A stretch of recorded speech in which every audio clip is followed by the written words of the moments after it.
to you. I hope your Friday has been wonderful and your weekend is off to a great start. Welcome. I have here the Matches Memorial Friday 7LA filled with haunted bookshop, as is the tradition here on the Friday Night Live stream, and it is so good to see so many of you are already assembled. So let's see who we got so far. I know earlier I saw it was Ahmed Salman and Little Piper Todd, and Pondering with Pepe's Pipes is here, and there's Gary Edminster, Flint Hill Briar, Matthew Robinson. You always miss these. Well, you didn't miss this one, Matthew. There's the Pipe Hunter, Big Dave. Good evening. Yeah, I think, and there's Chris Weber. Hello to you, sir, in Iowa. Good to see you folks this evening. Great week. Busy week. Busy week. Happy it's done. Isabel's barking. You know, the wife is back in Pittsburgh. I'm a bachelor again, and Isabel's been driving me nuts, but she's a dear. She'll calm down. She was just out, so she'll be fine. The Pipe Hunter is smoking his 673 with GLP's Key Largo. Great stuff. Fantastic. And there's Richie B. Hello to you, sir. Michael Case. Chilling with some Coke Zero, waiting for the festivities to begin. Well, they are officially beginning there, Michael. And there's Lord Hogarth. Good to see you, buddy, in Cypress Piper. Fantastic. Oh, Isabel's going to be a problem tonight. She was a little angel until I started talking. Isabel wants to join. You know, I'd bring her down here, but Isabel doesn't do steps. I've got two dogs that never bothered to learn to walk up and down steps, which is great because I don't want them going up and down steps. So they just decided that's not for them.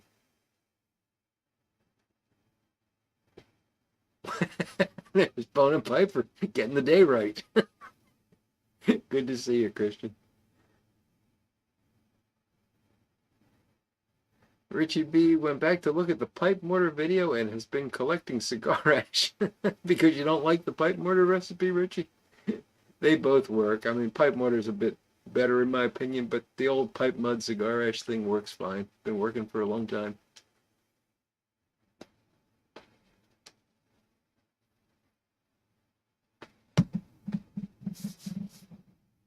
James Steidle. Good to see you, James. You know, Big Dave, I wish I had a laundry chute. Why, are you thinking about sending Isabel down it?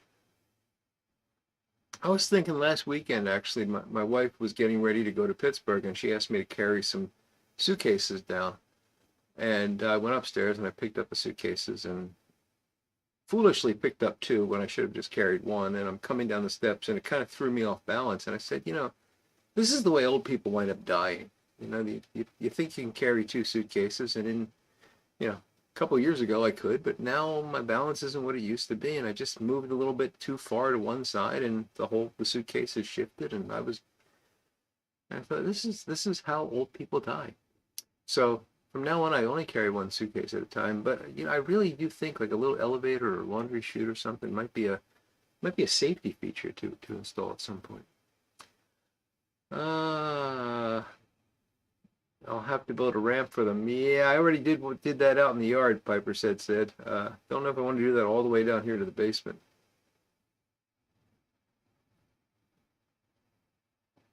Yes.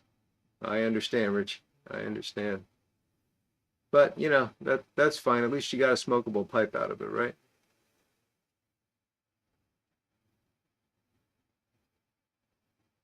Yeah, I know, Michael. I know. There are times when I don't exactly enjoy the steps myself. There's Piper on the 45. And Isabel would go for a ride. You're right, Big Dave. The problem is then I'd have to carry her back up. A dumbwaiter. That's what I need, Cadre Jim. Absolutely. Oh, perfect. Okay. Well, that stuff that Aristocop had was pretty good from what I understand. I never used it, but I know he did a fair amount of work on trying to optimize that and come up with the right hardwood combination. And because there was a whole thing where he couldn't. It was right after the Deeming Act passed, and he was afraid about selling cigar ash. So I went through a series of optimizations of hardwood ash to find the right one. It was interesting. Yeah, my in-laws have one of those power chairs, Big Dave, and yeah, I mean, their their children, that my sister and her sister-in-laws will use it to like carry their suitcases up and down the steps and stuff, which is kind of odd because you have to sit there and hold the button down and wait for it to get to the top, and uh, plus the darn thing takes up most of the stairway. Uh, it folds, so it's not a big deal, but I'd rather just have a chute. So, speaking of not being able to go up and down stairs, I have a drink for this evening. For some reason, I have a Cape May Hazy Dawn. Don't ask. Don't ask.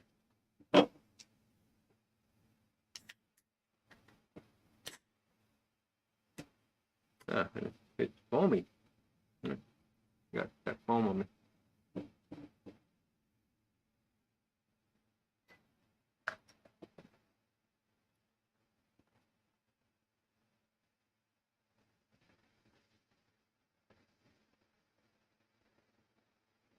Yeah, got a little too much head on this one.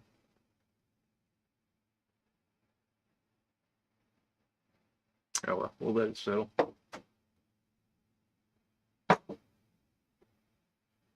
So car's back in the shop. Tell you about that in a moment. A ranch house, well, country gym, that would involve moving, and I'm too lazy to do that.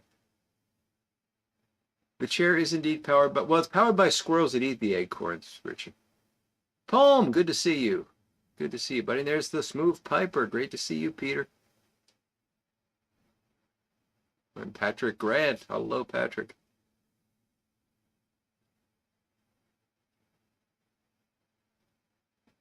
Oh yeah, Michael. Yes, indeed. I remember that one. That was kind of spooky too. That's the one where he had the recording system and all that in the house. That was interesting. Something about the wife and the personal attorney. I vaguely remember it. Yeah, Perry Mason. The Smooth Piper's got a haunted pirate ship in his Friday Sabanelli. Very nice.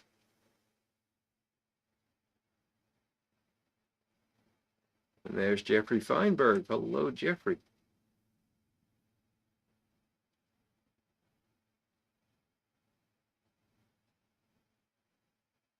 Tiago. Good to see you, my friend. And Phil Rivera. Hello, Phil. Got to keep the car indeed. So let me tell you what happened with the car. So I got a new engine put in it, and while they had it all in pieces, I had them. Funny enough, the timing belt wasn't considered part of that, which I thought was kind of odd, because I think they charged me like $70 for the timing belt, which, you know, if I needed a new timing belt, they would have probably charged me probably 10 times that to put it on after the engine was in. So yeah, new timing belt, got a new clutch, water pump. I think that's about it. And they put it all back together. Runs like a top. Couldn't be happier. Except I went to park a couple days after I got it from the shop, and I, put the parking brake on, which I always do because it's, manual transmission. And I went to get out of the car and realized it was rolling. And that's when I realized my parking brake wasn't actually doing anything. So I thought, gee, they forgot to hook it up. And which seems like a really stupid thing to do. But anyway, to make a long story short, I took it back to them. They said, oh, your parking brake is shot. We're going to have to take it apart. It looks really corroded. It'll be $400 for us to diagnose the problem. And since I just had brakes put on the car about a year ago, and I just had it inspected about like 2 days before the engine trouble started, I thought maybe I'll take this back to the local shop instead. So I told them, just pack it up, I'll take it away. Hey, WKR Piper in Cincinnati and Tobacco Pipes International. Good to see you guys tonight. So anyway, I took it over to the local shop, and they just called me this afternoon and said, yeah, you need new brakes and shoes, but not surprising, and it's going to be a little bit more for them to do the whole job than it would have cost for me to have the dealer just look at it. So pretty happy about that. Uh, yeah, I can't just leave it in first gear, Richie, and that's what I've been doing since I realized what the problem was. But you know, it's not ideal. I like to have a parking brake.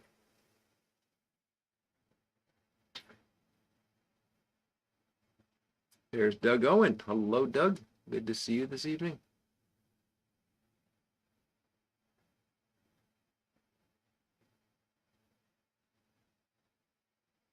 And Paul Rapp. Hello to you, sir. Cool and windy in Tucson, says Big Dave. It's actually been quite nice here. Got up to about 70 today. About 37 this morning, I think. So definitely getting colder, but still nice.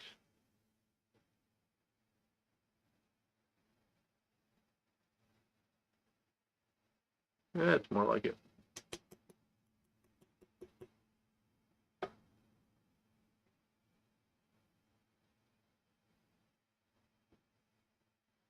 Should have had them paint a big S on all sides of the car.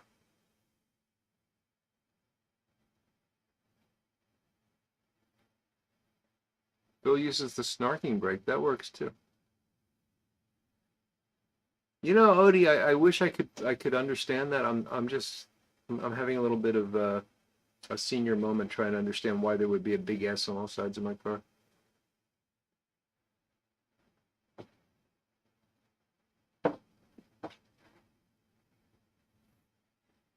Yeah, the labor is what kills you, Doug. And the funny thing is they don't even base it on how long it takes them to do the job. They have a book where the job is assigned a certain amount of labor and they have to charge that.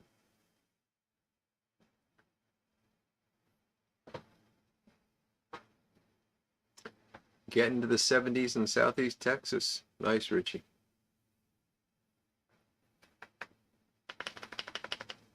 I think WKR Piper just thinks I'm Superman, Richie. That would make some sense.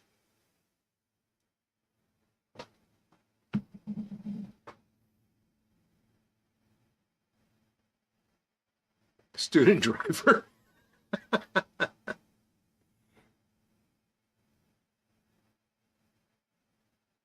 Yeah, this is a separate mechanism, Michael, because the brakes work fine. It's just the parking brake wasn't engaging.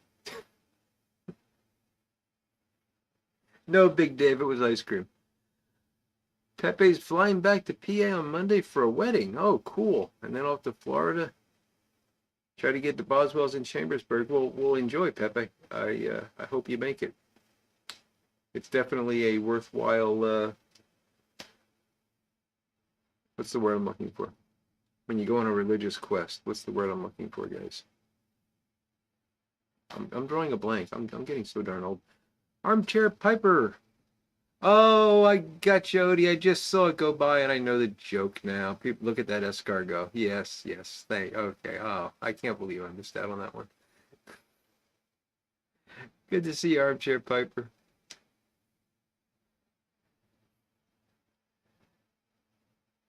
Gary Edminster just suggests I throw out an anchor to park. That could work.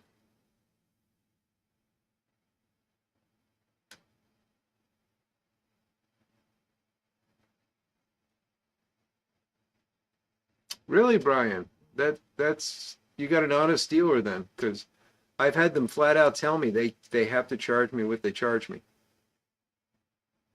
Pilgrimage, yes, thank you. Thank you, Chris Weber and Richie B. I don't know why I could not think of pilgrimage.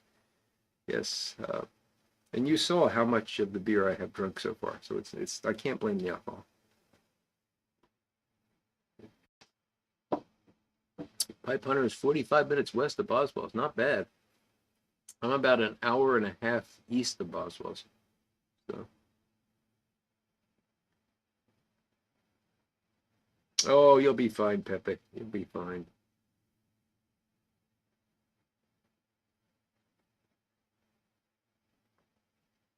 Oh man, Poem, that is terrible. House blew up because the contractor cut into the gas line prior to the gas. Oh man, prior to it being shut off. That's terrible.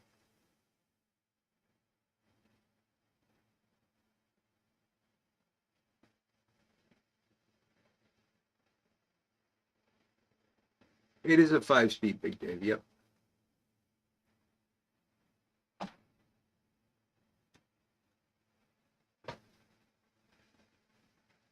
Just typing. Hello to you. This thing in as I drive. If you say so. No, not a Vision Quest, Jeffrey. That's completely different. Pilgrimage was the word I was struggling for. So everybody should make a pilgrimage to Boswell's there. Finish the thought. Theoretical driver. That's a good one, Phil. You know, usually people wait until I drive them somewhere before they start complaining about my driving.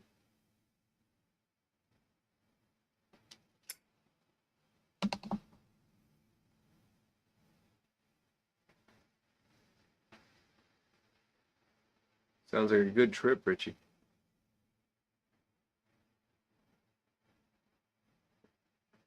Well, Michael, next time you make the 24-hour drive, let me know. I'd love to meet up with you there. Doug's got a 200-hour drive.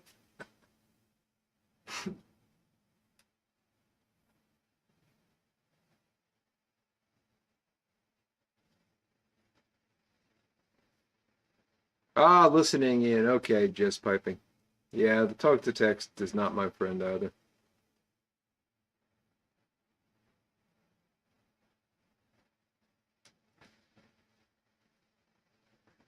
I learned to drive a stick. This is embarrassing, but when I graduated high school, my dad bought me a Renault Lacar. Don't know if anybody remembers those. They were these very, very cheaply built economy, basically plastic slash aluminum boxes that you know the thing was great for as a first car, you know, for a kid. Uh, if it ever got into an accident, it would have just crumbled. And you know, I don't actually know what happened to that car. I can't for the life of me remember what happened to that. Anyway, I had that for a while, and it was a manual. And I said, I don't know how to drive this, and he said, well, you'll learn. And he took me out one day, and I, you know, kind of got to the point where I wasn't grinding him too badly. And I decided, well, you know, good enough. I'm going out that night, and I said I'm going to go out, and he said, no, you shouldn't do that. And you know, I had a girlfriend that I was going to pick up in the car, and you know, yeah, it was a heap, Big Dave, but it was a new heap for me. So anyway, I kept saying, no, I can do it, I can do it. And he said, okay, you know, and he let me go. And yeah, 3 lug nuts. Yeah, I mean, I'm not trying to defend the car, but it's what I had. So I go out and, you know, we wind up going wherever, and I go to leave that and go home, and I cannot get the car into first gear. I can back up, I get into reverse with no problem. I could not get into first gear without stalling. And so I go and call my dad. And it's like, I don't know, 11:30 at night, something like that. And I say, you know, I can't drive home. And he said, well, I told you weren't ready. You'll figure out how to get home. And he hung up. And you know what? I can't thank him enough for doing that, because I eventually got home. And by the time I got home, I knew how to drive a manual transmission with no problem. I never had a problem after that. I don't think it was a 79, Christian. I mean, it must have been later than that, because I graduated high school in, well, I guess it would have been 84. And I don't think he bought it new. I think it was used when he bought it. So, yeah, I guess it could have been a 79. It was red. I saw somebody asked if it was red.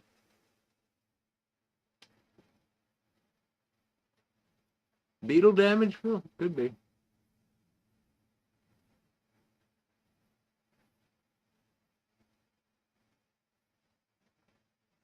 That does sound like an adventure, Phil. Um, yeah. So anyway, it didn't have any RPM gauge or anything like that. I mean, it was a very, very basic car. I think it had a speedometer and maybe a light that went on just before the engine blew up or something.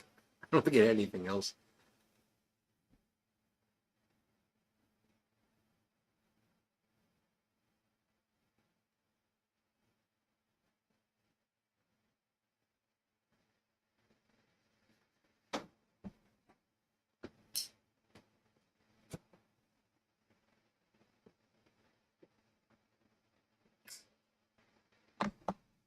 Oh, absolutely, Palm. If that was my sister, he probably would have followed her and been waiting just in case. But yeah, just boys are different, I guess.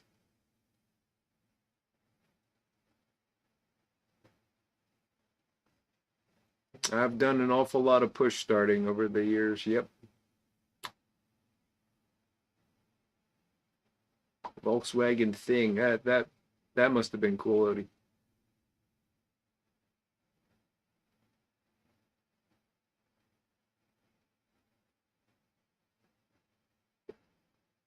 I remember reclining bucket seats being a thing, Codger Jim. I don't remember the first car, but I do remember that being a thing.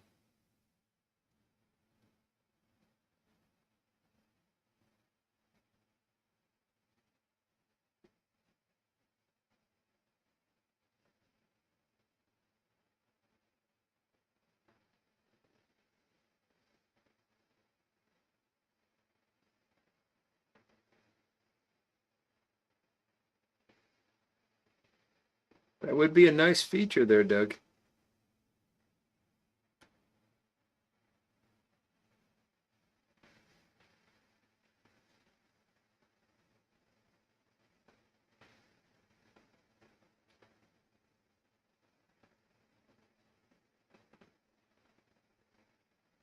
You know, Richie, that's the best way to learn is to do it on a test drive.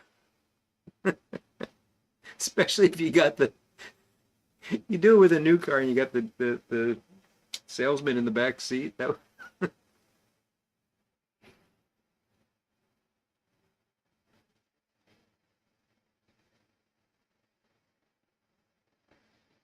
Yeah, 51 Chevy was especially pushing it uphill, Phil. Did not smell like snails, Big Dave. I get the joke, but I was proud of that car. I mean, in retrospect, I had nothing to really be proud. Well, I shouldn't say that. I was proud of it.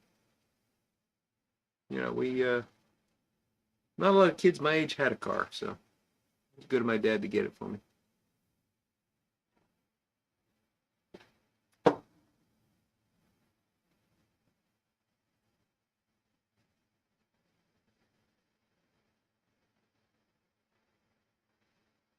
68 Mustang Fastback. There you go, Pump.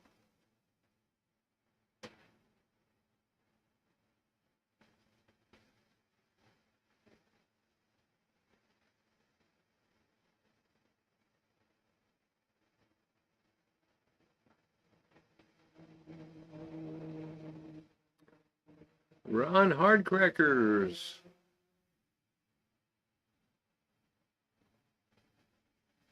Went to the border for a deluxe craving box at Taco Bell. Nothing wrong with tacos, Ron. And taking care of the daughter's two spoiled brat dogs. There you go. Be sure to spoil them more.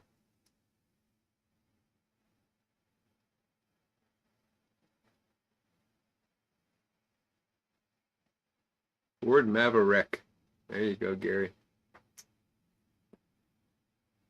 No, mine didn't have a sunroof, Big Dave. It barely had a roof, to be honest. What I remember most about the car was the things that would come off of it. Like, it was just the oddest thing. It was literally clipped together. And like, the horn, that the thing you press on for the horn is a big plastic box that you would expect there would be an airbag behind today. You could just grab that and yank it off, and there was nothing underneath it except the little like post that it fit over, so you could like hide stuff in there. The car was full of things like that. It was almost like it came like assemble it yourself and you snapped it together.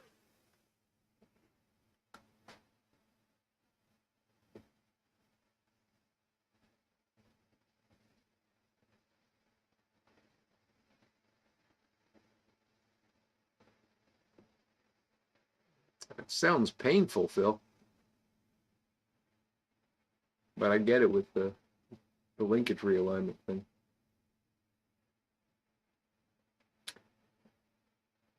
Yeah, those Toyotas are hard to kill sometimes, Doug. My wife, the little Japanese cars in general. My wife had a Nissan Sentra, and I hated this car. I hated it. I've told you stories about this car before. It's the one that didn't have carpeting in it, and I actually put carpeting that I got from a bank in it. It didn't have air conditioning, and I drove it for 6 years in Atlanta. I hated this car, and I just wanted it to die, and it would not die. And finally, what did it in wasn't anything to do with the engine, and I did not take care of it. I really hated this car. It was ultimately the frame rusted, and that was, if that frame wasn't rusted, that car would still be going strong today. That's the car we gave to the blind, which I still think is hilarious. You know what, Phil? I had a Yugo too. I actually had a Yugo. I had a Yugo in, I guess it would have been around 90, 89, 90, something like that. And I actually totaled it. I survived. I had a concussion, but other than that, was not hurt in the crash. But it totaled. I was hit. I was making a left-hand turn on a 4-lane road to go into a parking lot, and there was a bend up ahead of me. So the way I'm looking, there's a bend, and I did not see a car coming towards me that was still around the bend and was going really fast. So by the time I got to the second lane, this car clipped the back of my car and actually lifted it and threw me into a parked pickup truck. And I went to see the car, I had to like clean stuff out of it and all that because it was total. And it was really amazing because the way it landed on that pickup truck, I mean, if it had been 2 or 3 inches off, it would have been my head that it hit rather than behind me. It was really, really something. That thing just folded up. So don't drive a Yugo is the bottom line there. Probably not a Lakar either.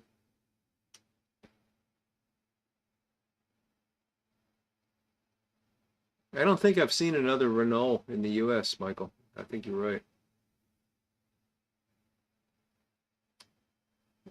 Doug, is that a joke? I know it's a joke. Yeah, Alamo Piper, it was crazy. It was. And just so you know, I had just bought a new Ford Ranger. This was 95. And I loved that truck, and it had air conditioning and everything was perfect, but it was too hot, so my wife got to drive that, and I got to drive her Nissan Sentra. That's the kind of guy I am. 90 Ford Festiva in 91. I remember those, Gary. Those were pretty reliable cars too. No frills. German Borgward? Borgward?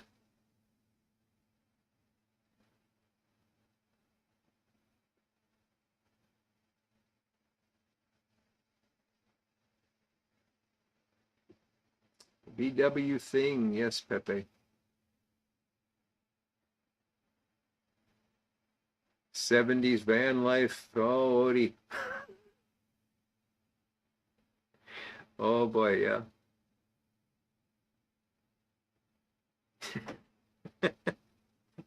There's a parody song for Yugo from In the Ghetto, Doug. That's hilarious.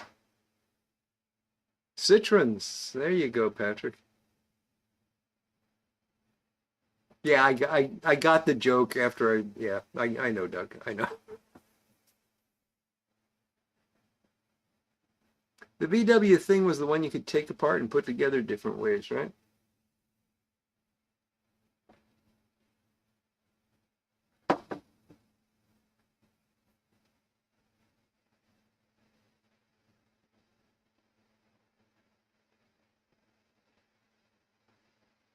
One of the coolest cars I ever saw, and really wanted to buy, but my dad talked me out of it, was we were at a used lot looking at old cars. My dad and I,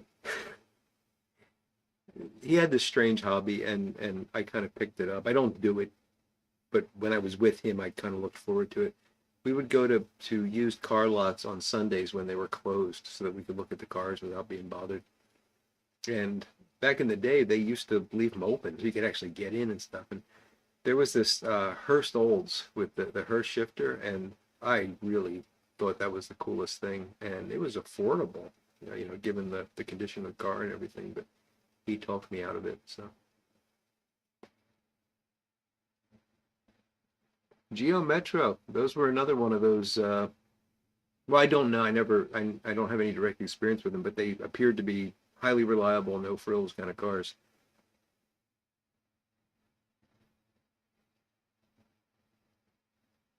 Oh wow, Palm, that's quite a story. You don't want to smoke out the whole tunnel.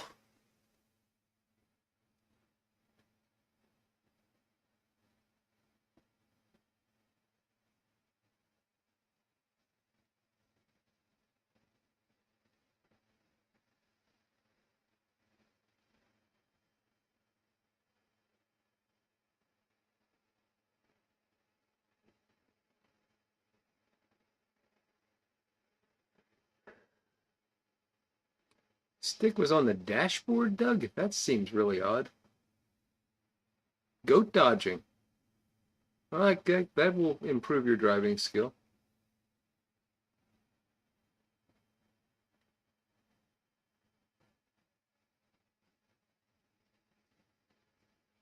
Hey, Steve, how you doing tonight?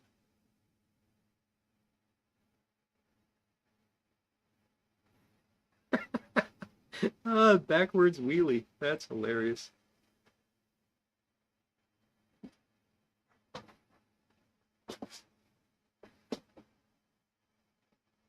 World War II German staff car. My goodness.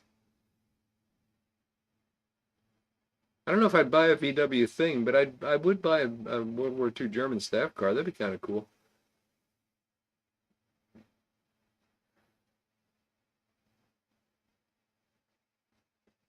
Chevy Sprint Turbo. There you go, Phil.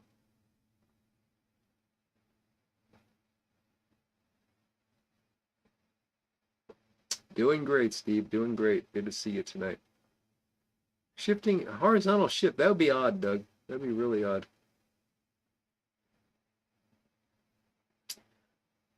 I remember seeing those push button transmissions, Boom. I never drove one. I'm not that old, but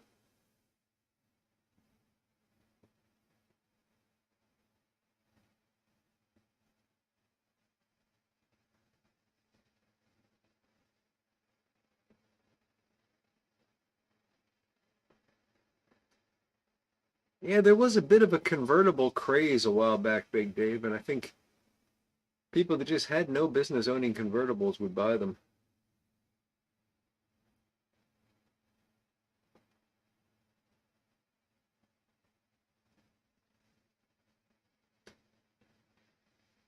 Oh, I believe you, Phil, but my goodness, the turbo's basically marketing on a car like that, isn't it?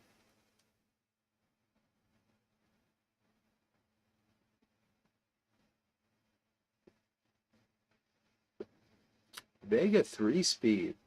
That's pretty cool, Alamo. Chevy Diesel Econobox. Not familiar with that, Michael, but it sounds sounds like something I wouldn't want to drive.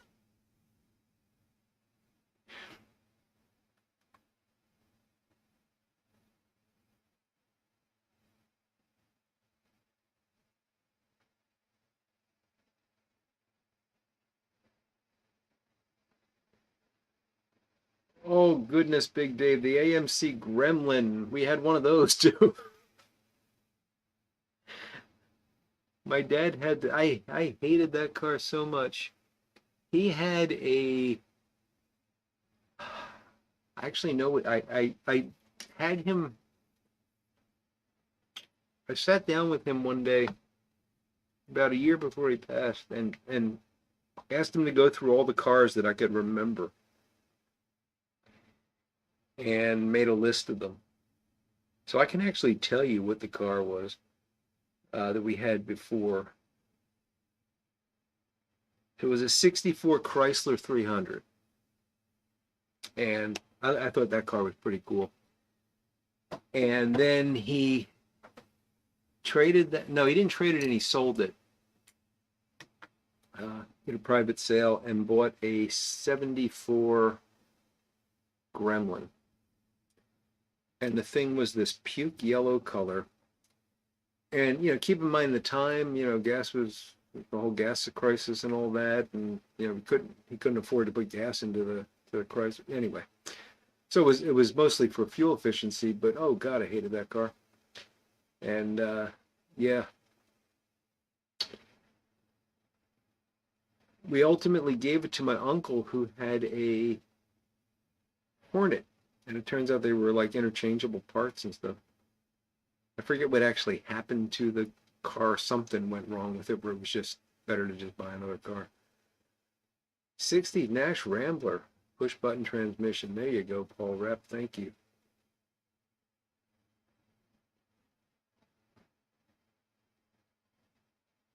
Really bad cars, but really good cars too, Lord Hogarth. I got no complaints.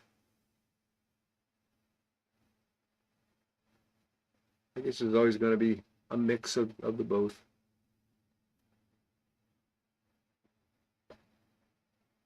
'67 Dart convertible, Ed. That's nice. There was a Pacer. I don't remember if it was AMC creator. There definitely was a Pacer. Monterey Turnpike Cruiser with Interceptor engine. Oh, cool. Push button transmission. Wow.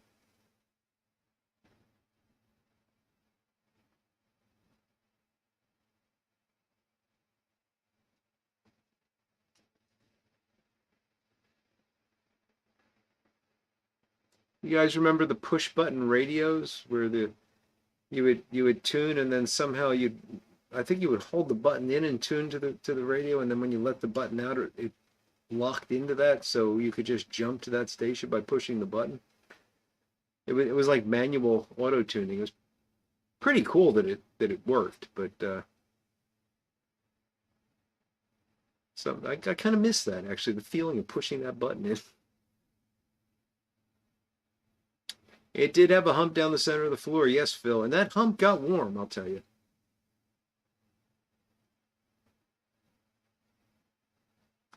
Lemon yellow AMC Pacer. There you go, Ian.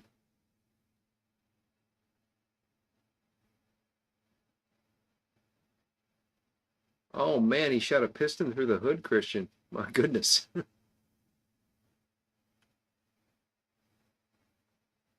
Pacer was AMC. Several people were saying it did look like a bubble. I remember that. There were a lot of bubble cars back there.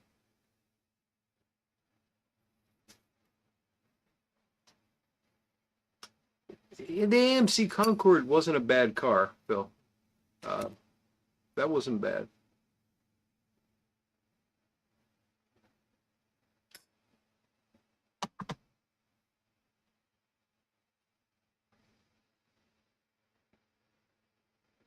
Was there any other kind of English teacher, Phil?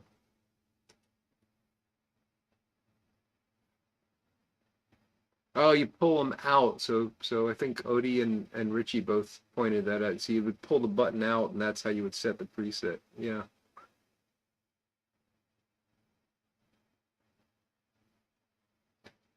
Dodge Demon? That sounds pretty cool, Big Dave.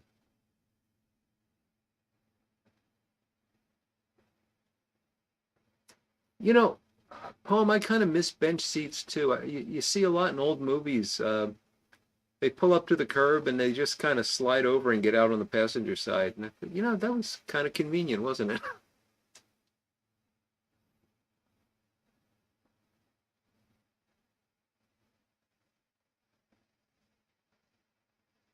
Riviera Boattail.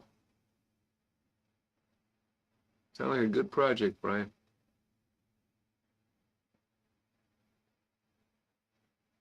Plymouth Duster in lime green. There you go. I had my first car actually was a 75, I think, Plymouth Gold Duster that my grandfather owned, and he sold to my father for $1 so he could give it to me. Yeah, that was my first car. That ultimately threw a rod, and that was a sad day for me.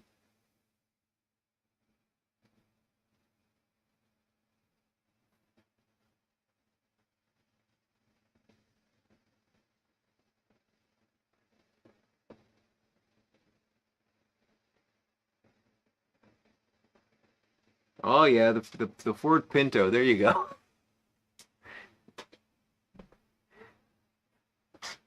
Sebring convertible. Oh, replace the top on it, huh? Ron. Yeah, it would be quieter. Would be quieter.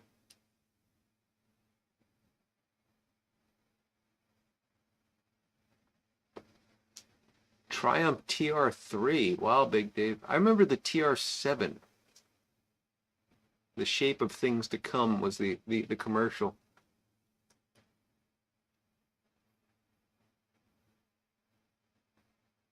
Oh man, Christian, you had to bring the battery in every night. That's when you know you live in a cold climate. Oh wow, David Bookshop, 73 trends. Oh, with the Hurst shifter, my goodness. That must have been beautiful.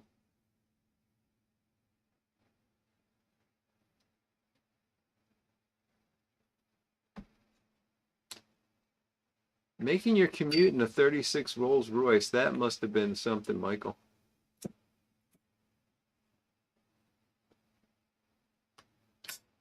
Ford Falcon, there you go, Gary.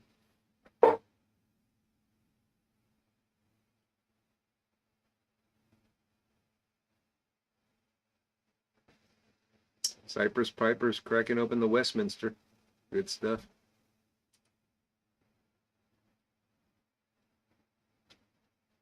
They're still out there, dry fly fisher. You can still find them.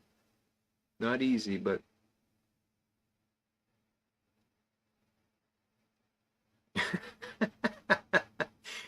just like the cars, Tamper Jim. I love it.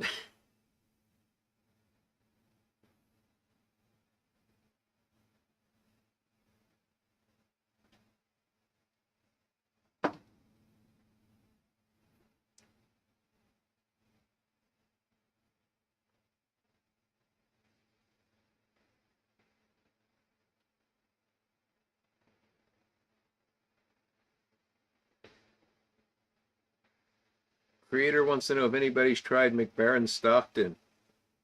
Christian, you want to answer that?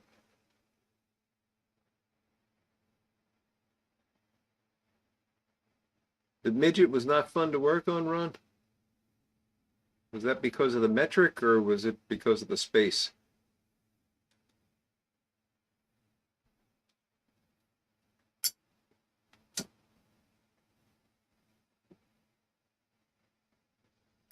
Yeah, the TR7 was a wedge.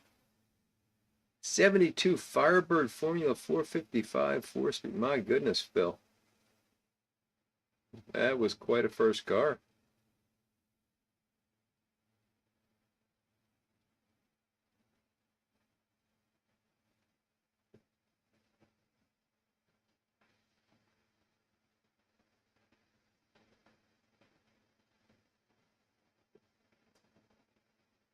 Oh, Brian, I'm sure you set off quite a few alarms with that too, huh?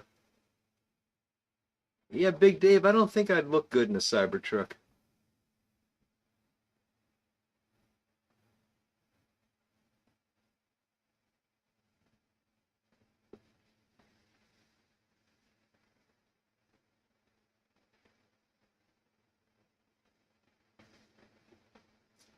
Yeah, Phil, it's funny to think about the cars that, I let go for practically nothing. What they'd be worth now.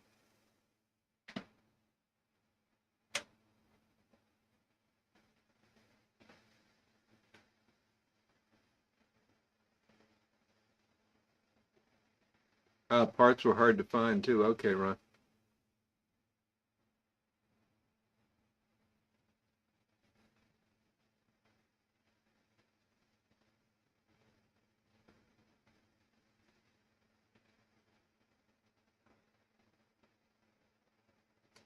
Yeah, the lack of ashtrays bothers me, WK Piper. I mean, at least they're still putting in the cigarette lighters, although they don't put any actual cigarette lighters in them.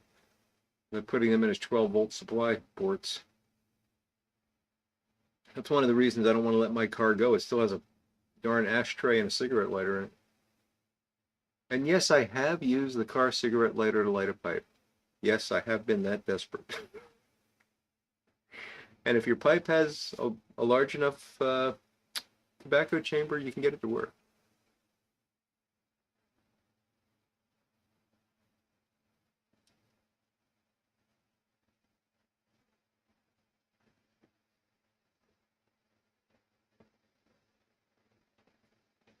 That's true, Michael. That's not that old of a car, if you think about it in that way.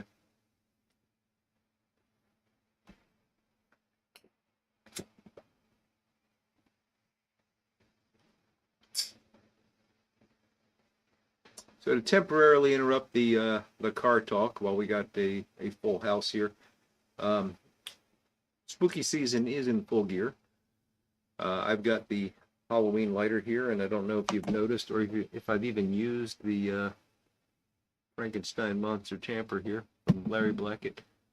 But I didn't know what I was going to be doing for Halloween because I didn't know when I would be going to Pittsburgh and such. But I'm not going to be gone until probably the second week in November. So I will be here through Halloween. So next week, I believe, will be the last live stream before Halloween, and we should do something spooky. So let me know what you think. I'm not going to be able to do a special Halloween video this year. I just haven't had the time to put anything together. I will probably this weekend, which I believe is the last Sunday before Halloween. I'll have to look at the calendar to be sure about that. Well, if this is, I don't know. I have to look at the calendar. But anyway, this Sunday probably is when Bela will come out of his coffin. So we'll see about that. But anyway, let me know if you got any ideas for next week's live stream, what we can do that's Halloweeny.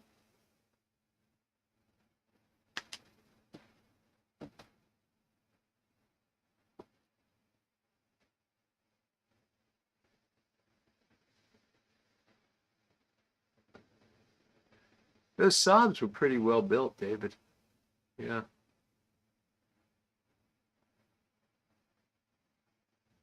You could add an ashtray for $275? That's unbelievable, Brian.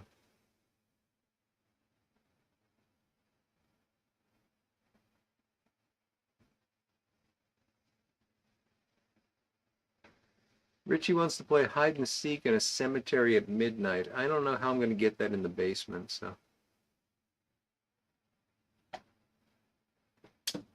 I hope not, Phil.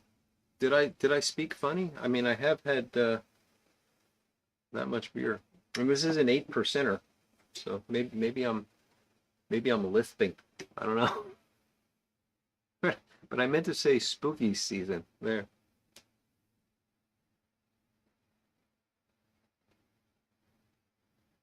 We could tell ghost stories.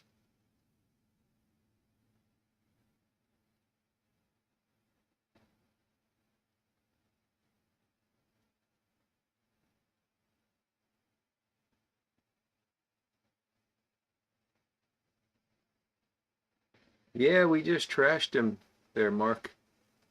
TPI. The shame.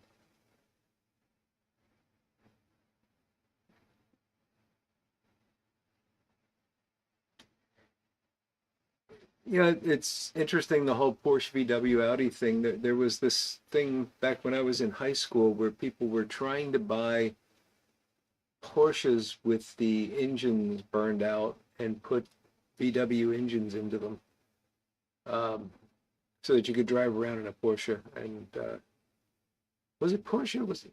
Yeah, it must have been. Must have been. Um, for some reason, I want to say it was Jaguar, but that doesn't make sense. Anyway, that was apparently a thing. I never did it. But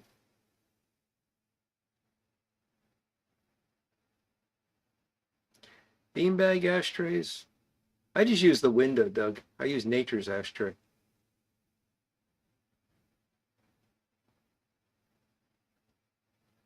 They were originally called cigar lighters. Is that true, Michael?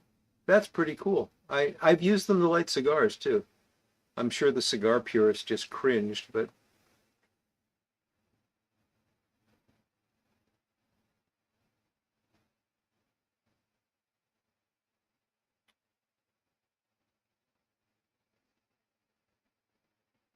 there's a place for an ashtray, Gary, but no ashtray, huh?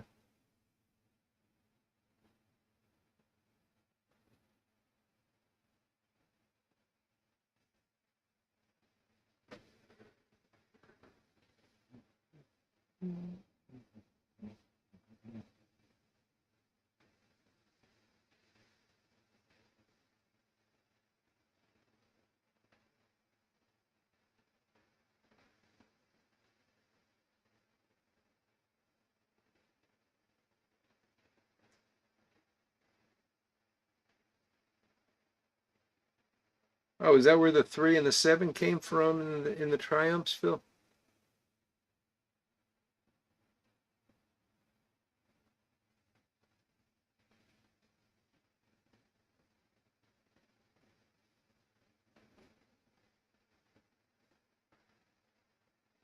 Well, you know what, Michael? From now on, I'm going to call it the cigar lighter. I like it. I, hey, I'm getting away with bartendress so far, so why not add another new word in? Ah, the space is there. Okay, Gary. Interesting.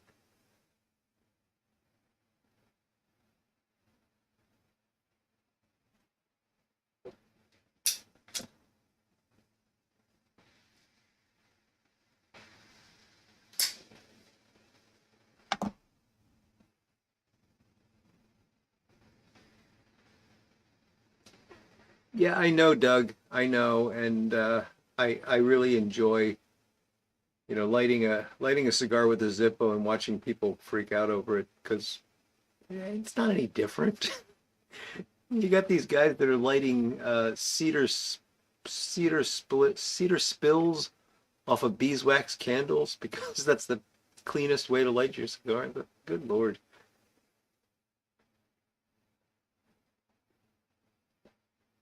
Oh, the VW Carmen Ghia. Yes, creator. That was a cool little car and very similar to Porsche 911. Yeah.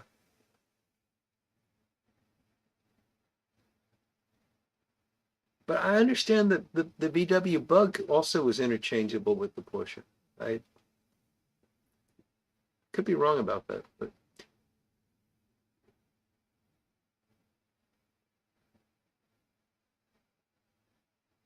Austin Healey. Wow.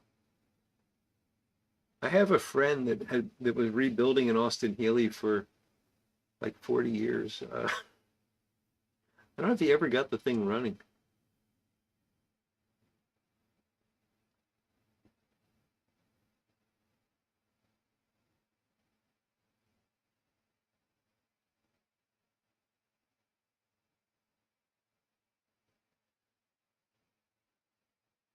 Oh yeah, yeah, Doug. I know the price was. I remember. So I smoked cigars back in the. Well, gosh, this was the late '80s actually. Now that I'm thinking about it, and I remember buying them for less than $1, and they weren't bad. They weren't the best cigar you could buy, but they weren't like White Owls, and I was getting them for like 75, 85 cents, something like that. So.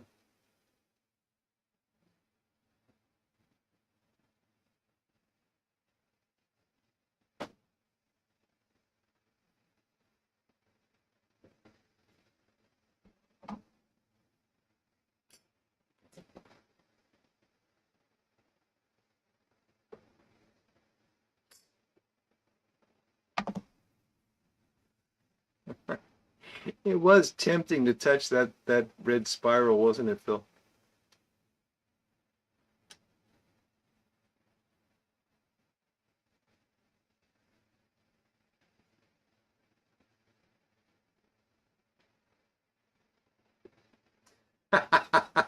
Oh, Doug, I love it. These are the cedar wrappers from the cigars. You just save those up.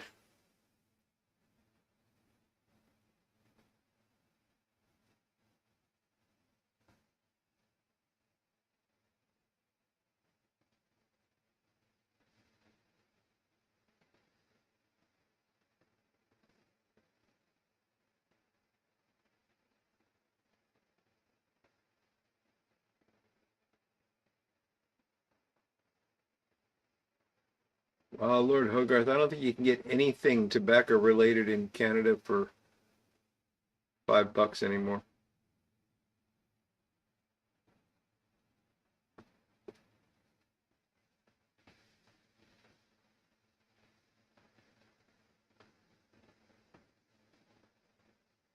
A bug eye Sprite with no top? Interesting, Michael.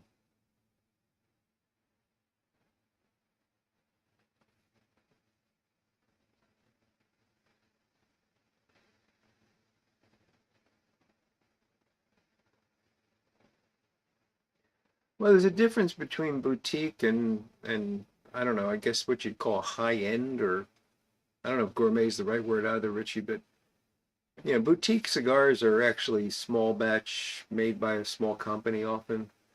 Uh, little startup type things. I mean, I've bought cigars that were made by a guy. Of course he didn't actually sit there and roll them himself. He had contracted a factory to make them, but that's what I think of as boutique. But then you've got these like really overpriced cigars that are factory made and sold by major manufacturers as well. Um, and they can be good, but they're just, the price is kind of ridiculous on them. Of course, a lot of that price is taxes too.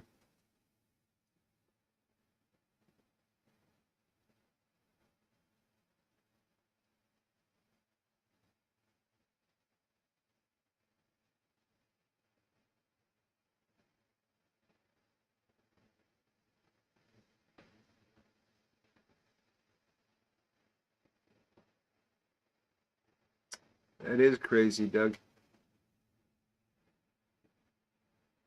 I guess it depends on how many decades as well, because the Cubans have apparently gone down quite a bit in quality.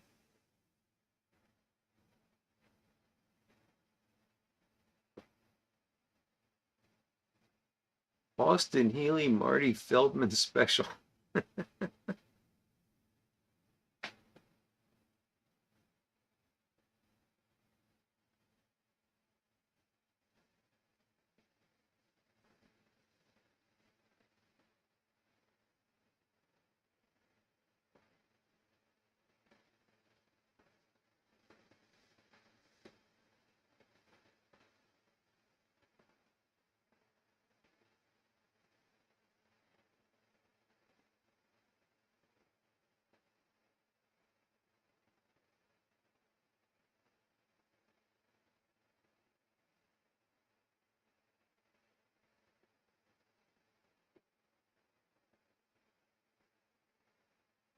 Sanford and Sons, Richie.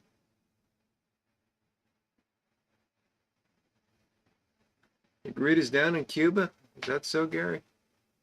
Is that weather related?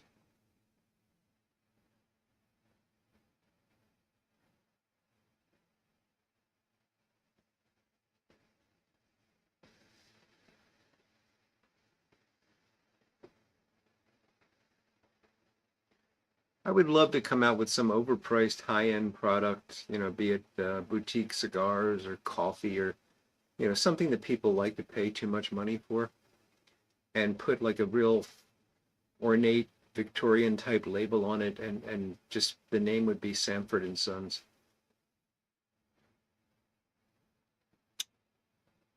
Fish-eyed fool. Sounds very familiar, Rich.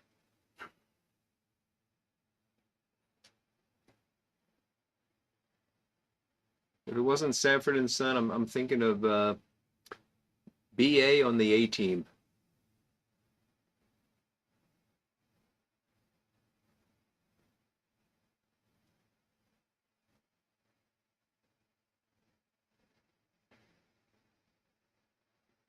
Oh, Aunt Esther called Fred. Okay, gotcha. Fish-eyed fool. One of my favorite things I ever heard on that show was when he said that I forget the line actually, but the basic premise was that he claimed that they used Esther's face to make gorilla cookies. They used it as a cutter for gorilla cookies.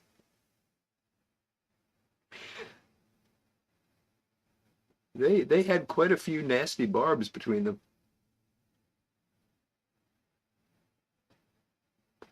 No fiction. Oh, Richie, that's a good one. A little sanding humor there.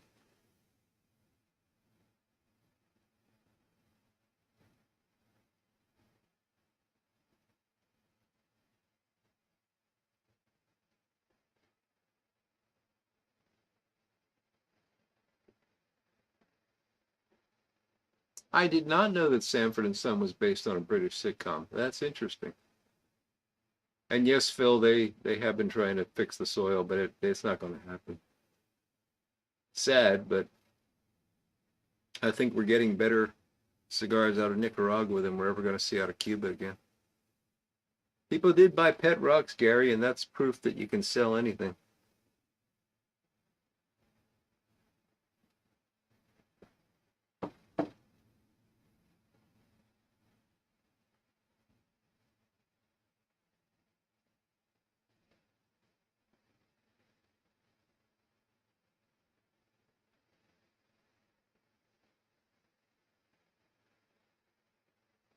Moose face.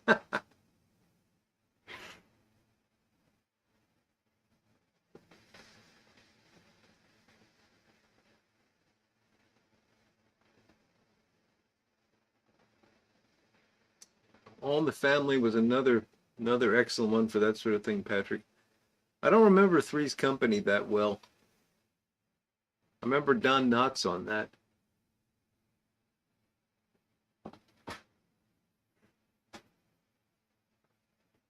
But that was one that I was watching when it was on. I would watch that as an actual new show.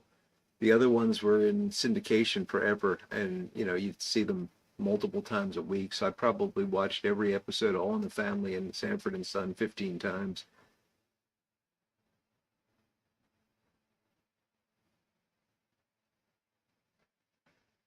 Yeah, we shouldn't overlook the Chia Pets, Phil.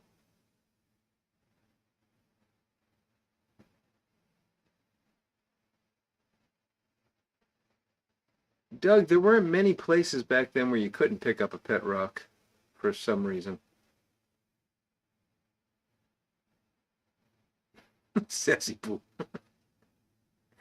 Yeah, Richie's really having fun with Sanford and Son now. Oh yeah, the original Bob Newhart. I always get the names confused, but the one where he played the psychiatrist, that was one of my all-time favorite shows.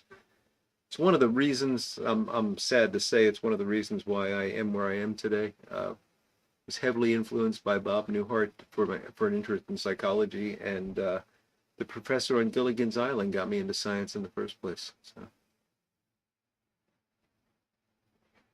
Richie, the only show that rivals Sanford and Son for great lines, well, Sanford and Son and All in the Family, I put on the same level, but the Honeymooners, that's the only one that rivals it, and there was some fantastic stuff in the Honeymooners.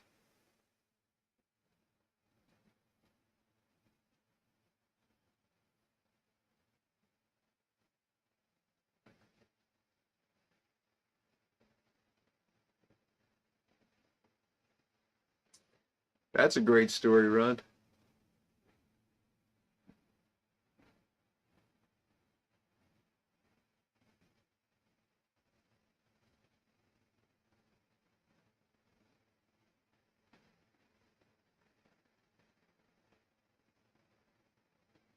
Bottled water, there you go, dry fly fishing.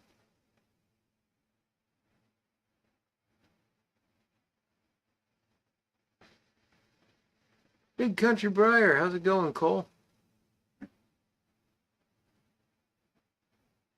Piper on the 45. I'm guessing that didn't last.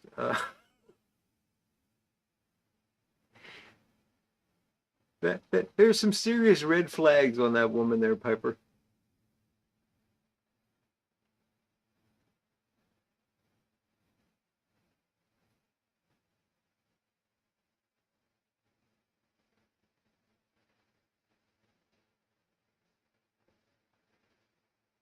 Don't care if you burn. Yes, Phil, yes.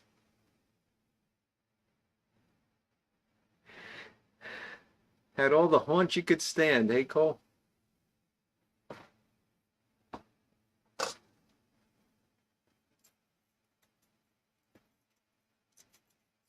Now, folks, I have finished the first pipe of the evening. Now on to the very exciting second pipe of the evening. As you know, the tobacco of the month, chosen by me without any input from you, is Haunted Bookshop, because it's October, and October is the month of Haunted Bookshop. And for my smoking pleasure, I actually opened up a brand new luxury pouch of Haunted Bookshop today. And I'm going to be enjoying that in the CaneRod Pipes Pipe-like Object Pipe number 0.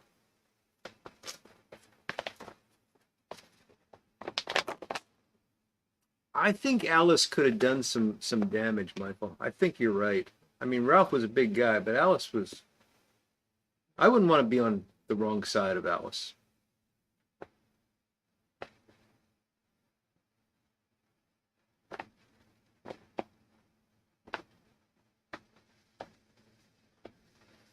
I've seen that cartoon, Lord Hogarth. That is hilarious.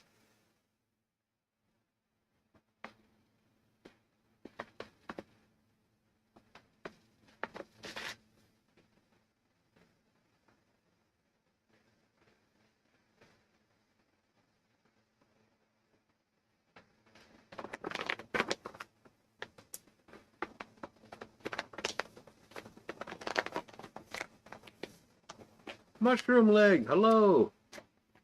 Good to see you, my friend.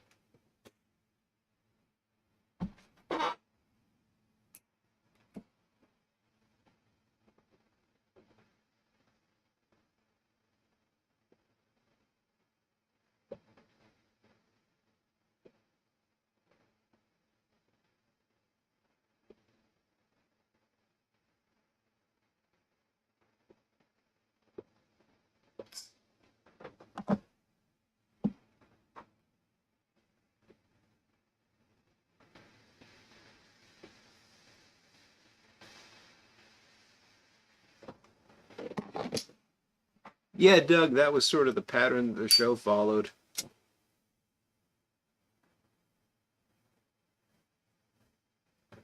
Ralph was always eating humble pie at the end, and Alice was there to pick him back up.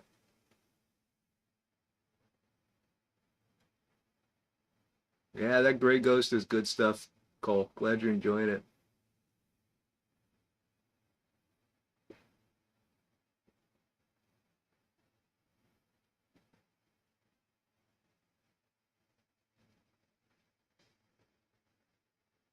So, while Haunted Bookshop is the tobacco of the month, I did cheat a little bit on, was it, must have been Wednesday morning. I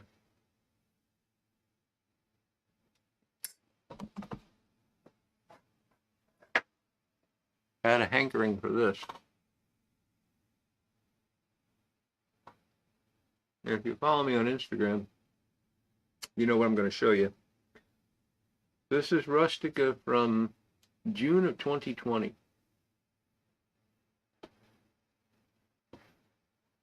Hopefully, uh-oh. And that was the lid. Hopefully I'll be able to show you this. Yes, that is rust on the lid. All the way around. I have never seen that much rust on a, not on the lid, on the tin. So I'm going to have to obviously move that into a jar. It was good. I enjoyed the smoke, but yeah.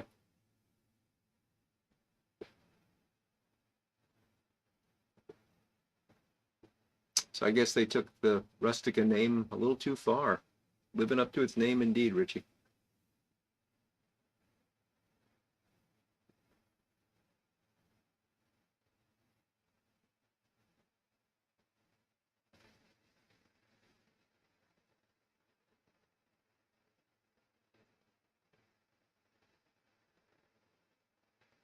All right, Tobacco Pipes International. It was great seeing you, Mark. You have a good evening and a great weekend, my friend.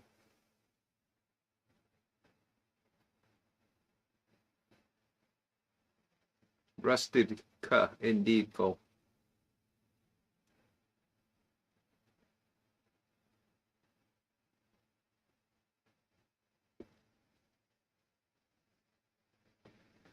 Yeah, I've seen a little, a couple spots on some of the square tins sometimes.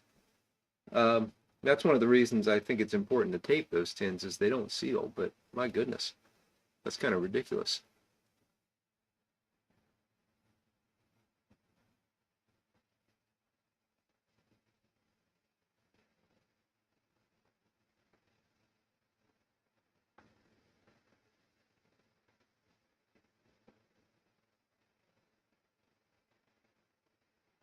A cup full of not coffee. I like that, Doug.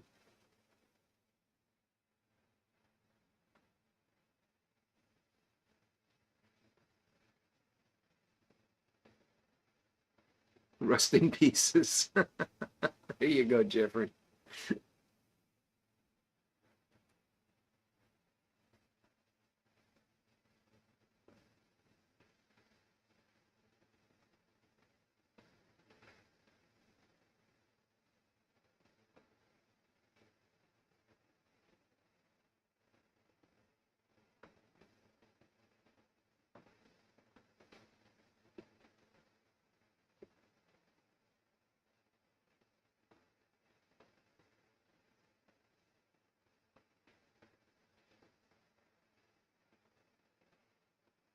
I don't remember Ishan, Phil, but that's really interesting. Stalactites, my goodness. You're asking about the lid on this one, Gary? Actually, no. I mean, it's got some stains from the rust, but it doesn't look like the metal's actually rusted on the lid. Interesting. Probably because where the moisture was accumulating was right where that seal, and the seal is some sort of a rubber.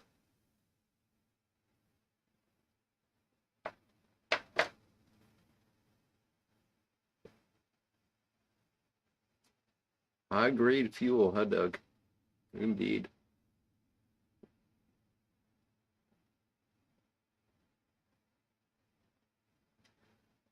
So any suggestions for next week? We got ghost stories as a suggestion, but I'm not going to tell ghost stories. I mean, I'll tell them, but I don't have them.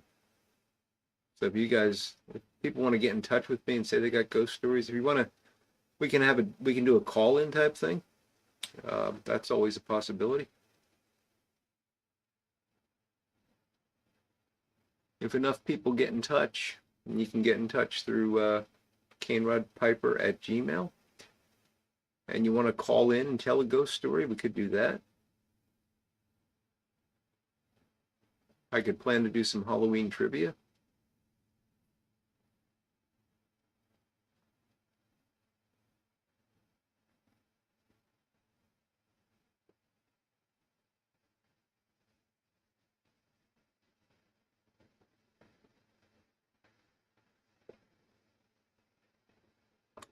Halloween jokes. I don't know, Steve. We just did stupid joke night, and I don't know if I could come up with enough Halloween jokes. An homage to matches with pirate stories. Are there pirate stories, Phil? I get the joke there, but I don't know if there's a lot of pirate stories. Ooh, maybe I could call Dracula. That's a good idea, Mushroom Leg.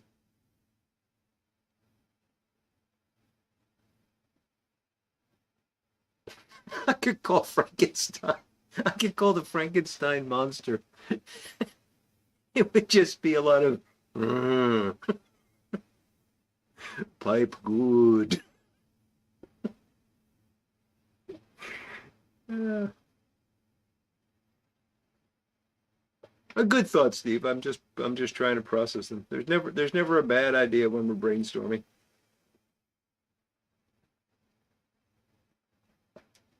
Matthews did pirate stories every year. I don't remember that, Bill. I'm sure you're right. I just don't remember.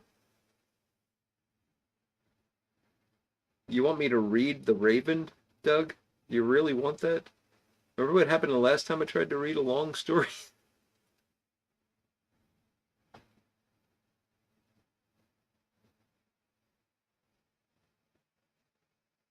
Pirate's Booty is still around. It's not Pirate's Booty. It's Pirate. booty. I know they're the same thing, but oh, never mind. Yes, my dad liked that. I actually bought him some when he was in the hospital. It's like this little puffed popcorn sort of thing that doesn't have any kernels in it.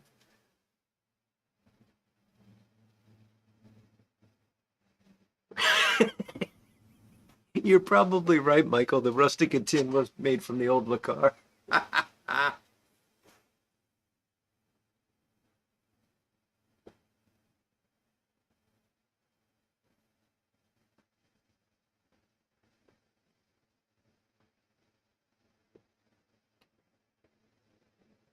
Oh, that was a great scene, Doug. Yes. That movie is just so full of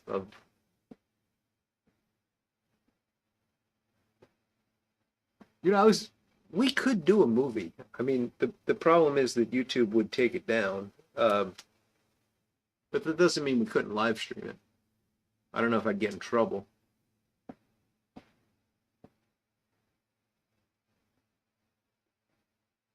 I suppose we could do a movie and then like immediately delete the live stream. That's a possibility.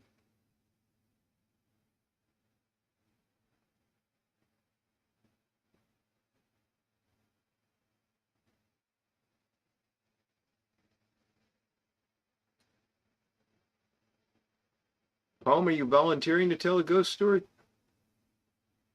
I mean, if enough people want to call in and do a live ghost story, we can do that. We did that one year. I remember I told one about the woman across the street from me when I was growing up dying. And we had a couple other folks call in. Uh, it was fun.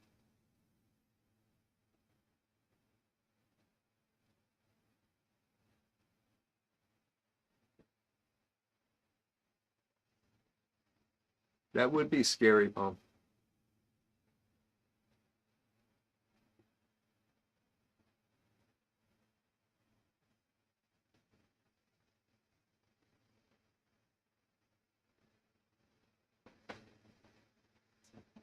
Oh, it can definitely be done, Cole.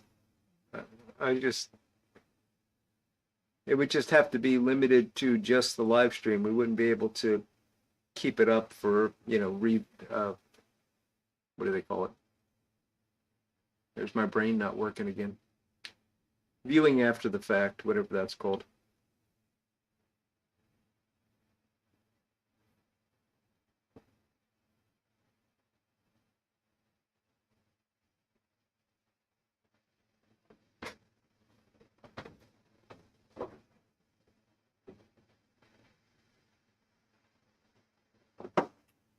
Replay, that's the word I was looking for.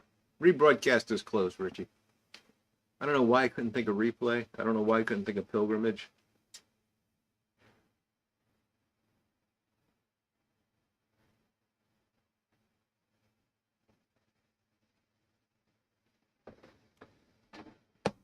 Just getting old, I suppose.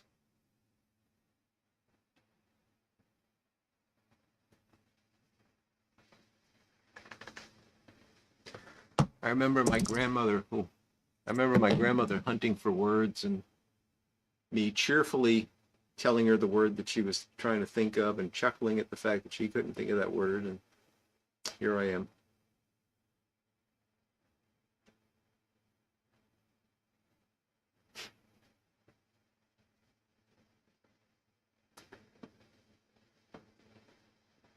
Sweet Mystery of, oh God, that was a funny movie. Gary, I don't think it's the beer's fault. I honestly don't.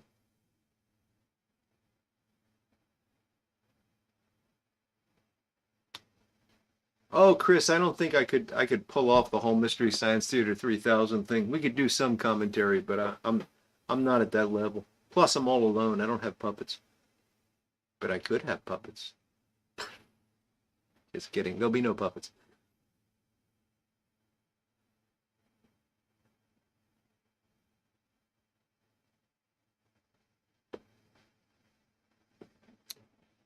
The original Dark Shadows.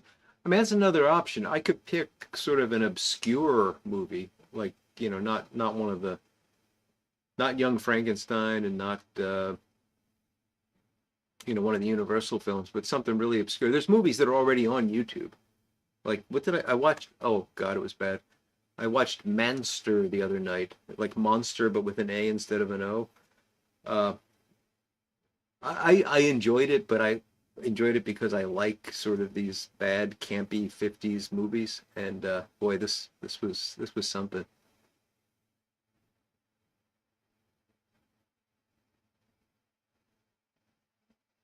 Richie, I don't know if we want the tale of the haunted underwear.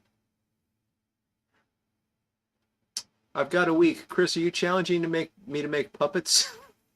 Because all I need is a magic marker and two socks.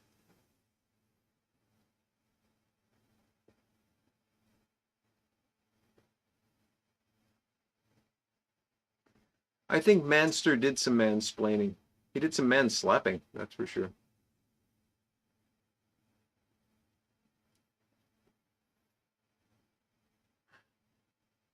Friend, oh, there's the furnace. A friend of mine recommended Manster to me, and he said, "You're going to like it because it'll remind you of Perry Mason."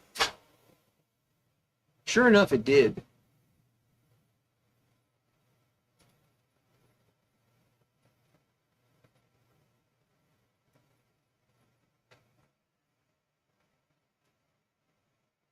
Doug, I agree with you that Killer Shrews was so bad it was entertaining, but I think Fiend Without a Face was actually a good movie.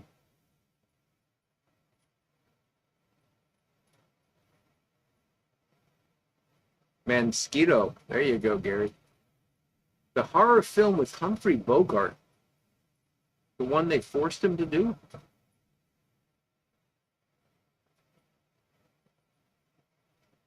I don't know. I don't know which movie that is, Michael.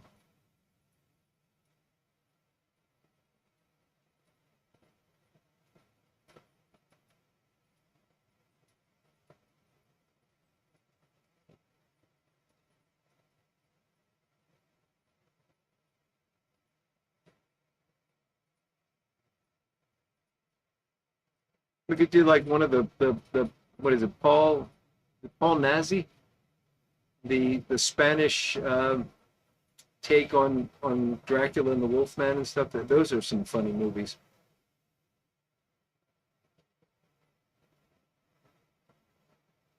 Hey, Doug, cut that out. As we've many times discussed, Raymond Burr was a manly man. No, it was more about the just the overall feel of the movie, the way it was filmed, the cinematography. It was really very reminiscent of a Perry Mason episode. Um, yeah,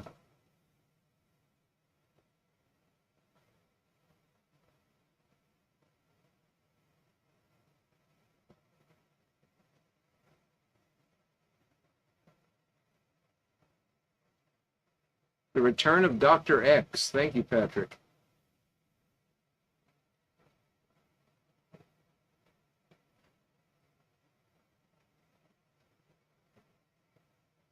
So, what do you guys think? Should we do a movie? Should we try to do that next week?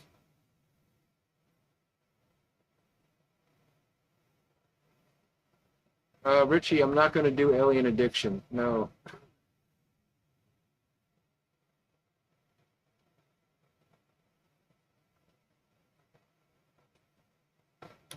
So the choices are we could just have a regular live stream. We could do Halloween trivia, or we could try to stream a movie and do some commentary during it. Maybe take a couple breaks and talk about it, that kind of thing.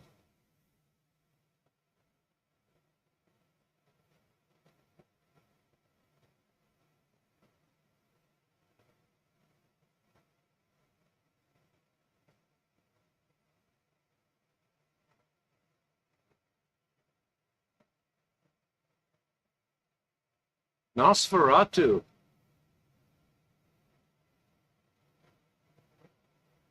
I don't know how that would play, Patrick. I like the idea, but it is a silent movie.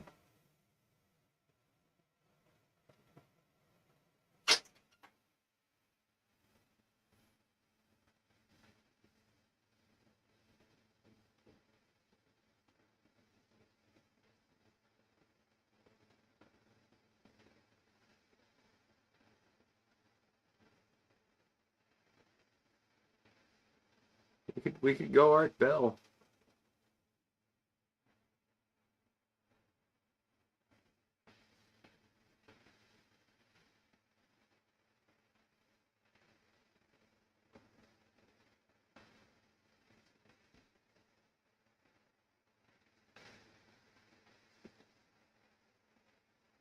I'll tell you what, I will try to come up with a movie. I don't have many true life spooky stories, Phil, so not a lot I can do there. I fortunately have led a relatively non-spooky life.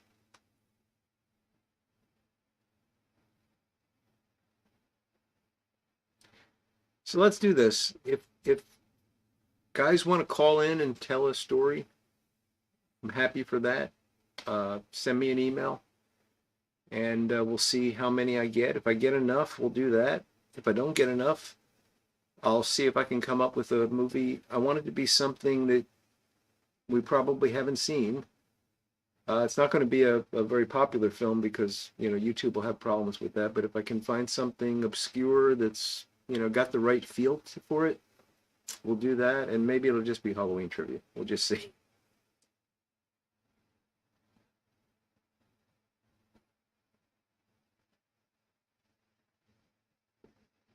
So sound like a plan? Oh, better, better drink.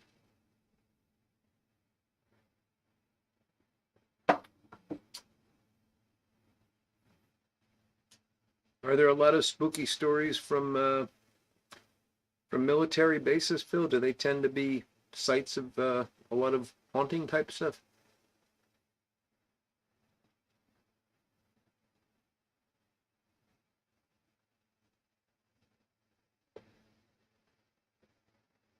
We could we could critique Elvira's outfits. Michael, that's about the closest thing to a tongue twister I've said all night. We could critique Elvira's outfits.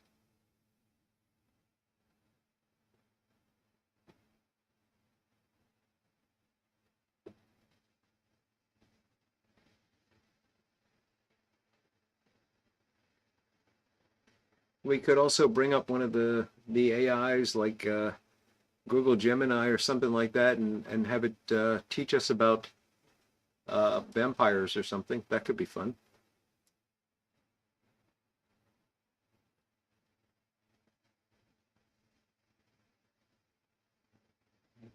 Oh, I'm sure there are, Phil.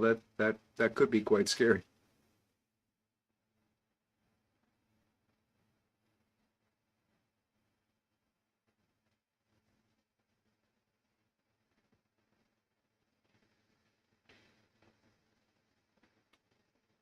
Have any of you guys seen The Lost Skeleton of Cadavra?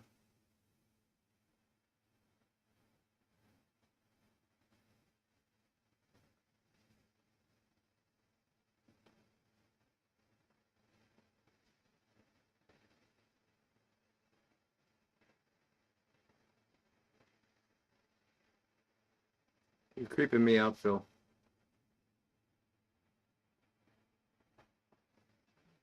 Shadow people is one of those things I really don't like thinking about, and then the kids with the black eyes just.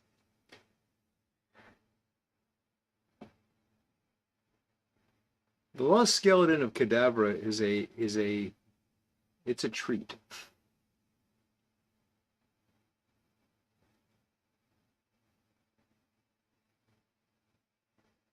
I mean, it's a bit silly because it's intentionally meant to be funny, but it's an interesting movie.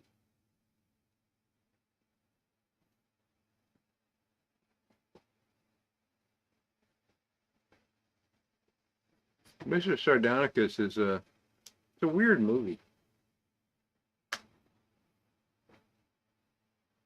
It's a very weird movie. It's got and it has one of my favorite actresses who has only been in three things as far as I know. What is her name?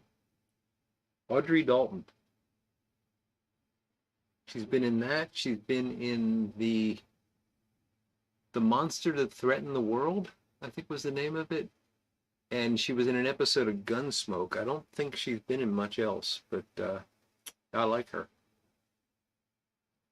Any Audrey Dalton fans out there?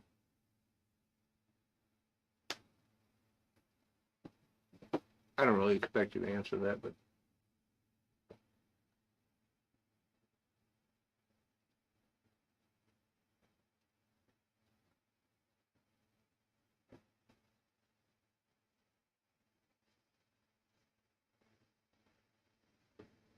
Kristen, did you just look up the skeleton, the lost skeleton of Cadabra, or did you see it?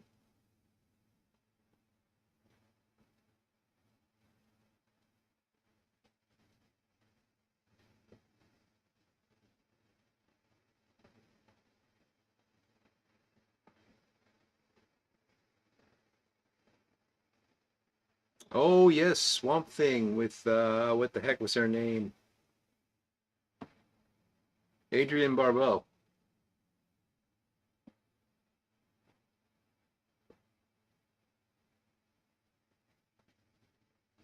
Dr. Phibes was a good couple of movies there, Gary.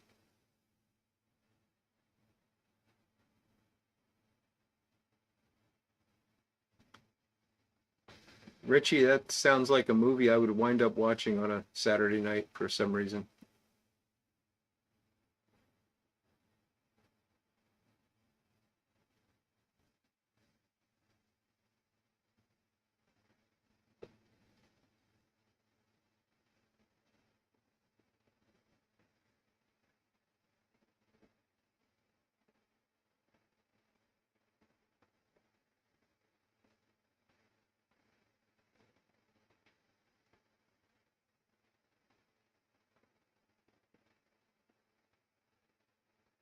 Yeah, I don't know. Adrienne Barbeau never really did it for me. Maybe it was the association with B. Arthur. I don't know.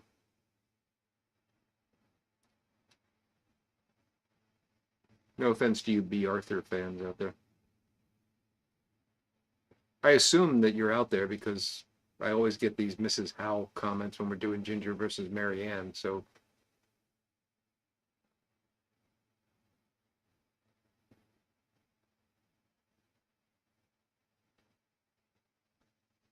oh, look at that, Michael. I've been misspelling your name all this time.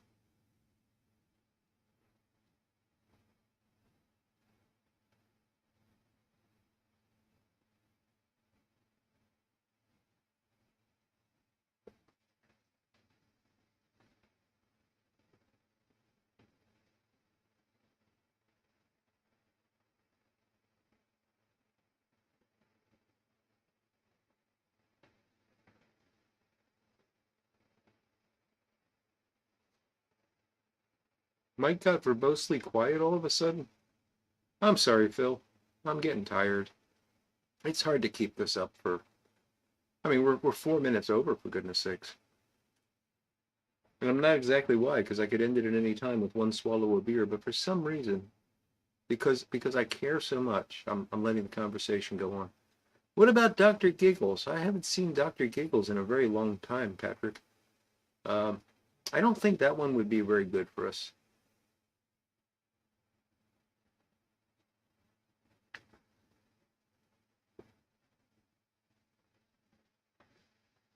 I know, Phil. I know. It was scintillating, wasn't it, Richie? Yeah. All right, folks. Well, next week we may or may not watch a movie. We'll see what happens. Of course, this is all assuming I can figure out how to get a movie to play, which may not be trivial for me, what with the Linux and stuff. But I did do some tweaking. I don't know if you guys have noticed any difference in the stream tonight, but I did some tweaking of some stuff, and I think I've improved things, but it might be a pretty minor difference. So.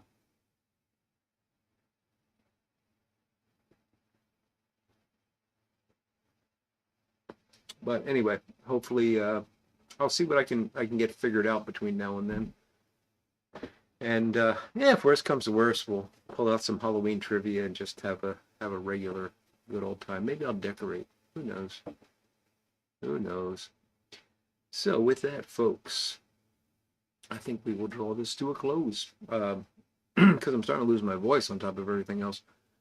So thank you for joining me tonight. I really enjoyed this. It's been a lot of fun, and it always is. I will be back on Sunday with something or the other, for sure, and we will be here next Friday with something spooky for sure. So you all have a fantastic weekend, great week ahead, and I'll see you in a week or so.